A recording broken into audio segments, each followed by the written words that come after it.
Hello dear students, कैसे हैं आप। तैयारी आपकी बहुत अच्छी चल रही होगी। आज मैं आपको जो वीडियो अपलोड कर रही हूँ इसमें एक फॉर्मेट के बारे में मैंने आपको एक्सप्लेन किया है। ये जो सेकंड सेक्शन आपका है बी वाला, उसमें राइटिंग स्किल है। उसमें आपको एक नोटिस का 4 नंबर का क्वेश्चन आता है।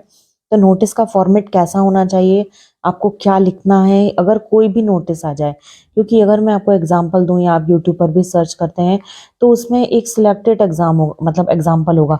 बट आपको यहाँ पर फॉर्मेट यदि पता है तो आप कोई भी नोटिस को पूरी तरह से क्रिएट कर सकते हैं।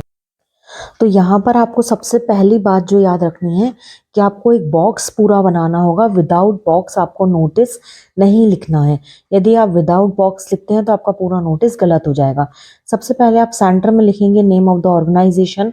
जो ये सारी इंफॉर्मेशन इसमें से आप जितना लिखेंगे उसकी कम से कम 60% इंफॉर्मेशन आपको आपके क्वेश्चन में ही होगी। तो इस चीज का बहुत अच्छे से याद रखें। अपने मन से कोई भी इंफॉर्मेशन ना डालें। Even date, authority, organisation, venue, school है कि सोसाइटी है कि कॉलोनी है, ये सब आपको वहां पर मेंशन होगा। तो सबसे पहले नेम ऑफ द ऑर्गेनाइजेशन होगा। जहां जहां मैंने लाइन छोड़ी है, जैसे मैंने ऑर्गेनाइजेशन के बाद में लाइन छोड़ी है, आपको लाइन छोड़ना है। नोटिस के बाद में लाइन छोड़ा है, लाइन छोड़नी है। तो ऑर्गेनाइजेशन के बाद में कैपिटल लेटर में नोटिस लिखना है, क्योंकि आई राइटिंग स्किल के 3 सेक्शन है। आप कौन से सेक्शन को एक्सप्लेन कर रहे हो तो नोटिस लिखना है। उसके बाद में डेट, मंथ और ईयर डालना है। डेट डाल के राइट हैंड पे नहीं डालोगे क्योंकि, और लेफ्ट हैंड पे ही डेट डालोगे। तो लेफ्ट हैंड पे डेट डाल करके आपको शॉर्ट में नहीं लिखना है कि आप केवल इस तरह से लिख रहे हो कि एपी अप्रैल को लिख दे रहे हो, या मई को केवल एम, मई तो खैर छोटा है, जैसे सितंबर को एसीपी लिख दे रहे हो। आप पूरा लिखोगे, और नहीं तो केवल आप इस तरह से सितंबर को 09, अप्रैल को 04 डाल दो। ईयर पूरा लिखना है, केवल 24 नहीं लिखोगे, 23 नहीं लिखोगे, ये गलत हो जाएगा। क्योंकि 4 डिजिट में आपको नंबर लिखना है। फिर एक लाइन छोड़ करके हेडिंग डालनी है। हेडिंग भी आपको दी होगी कि आप किसके लिए नोटिस लिख रहे हो। जैसे नोटिस के कई सारे टॉपिक होते हैं कि आपको कोई इन्फॉर्मेशन अपडेट करनी है किसी स्कूल में, या फिर आपको कोई फंक्शन के लिए नोटिस लिखना है कि आपके स्कूल में जैसे कोई फंक्शन है, गेट टुगेदर है या फेयरवेल पार्टी है, उसका नोटिस आपको लिखना है। या जैसे अभी रिसेंट में एक ओकेजन गया 26 जनवरी, तो 26 जनवरी पर फ्लैग होस्टिंग के लिए आपको नोटिस डालना है। या फिर आप लिख सकते हो कि कोई अपील करनी है।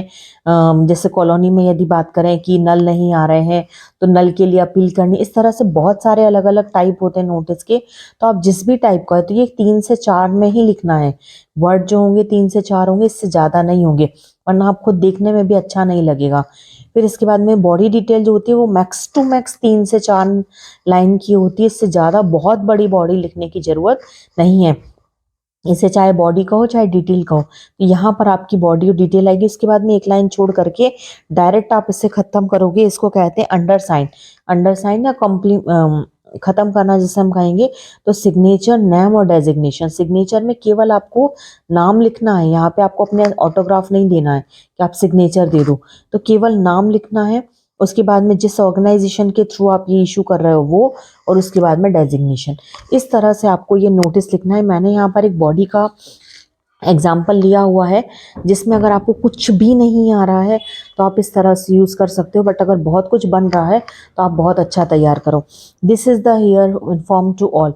यहाँ पर ये लाइन तो आप बहुत अच्छे से याद कर लो। उसके बाद में स्टूडेंट होगा तो स्कूल के लिए, रेसिडेंट होगा तो या तो कॉलोनी, सोसाइटी होंगी तो member. Name of the that will be organise a school society, मतलब यहाँ कॉलोनी और स्कूल को लेकर के बात चल रही है। डेट, टाइम, वेन्यू, ये सब आपको दिया हुआ होगा। इसके बाद में ये पूरा इन्फॉर्मेशन, फिर रिक्वेस्टेड टू जिनके लिए हम कर रहे हैं, और लास्ट में इसे कंप्लीट करके अंडर साइन में यहाँ आ जाएगा। इस तरह से आप अपने ये 4 नंबर कंप्लीट कर सकते हो। इसी तरह से और वीडियोस के लिए चैनल को सब्सक्राइब करें। Thank you.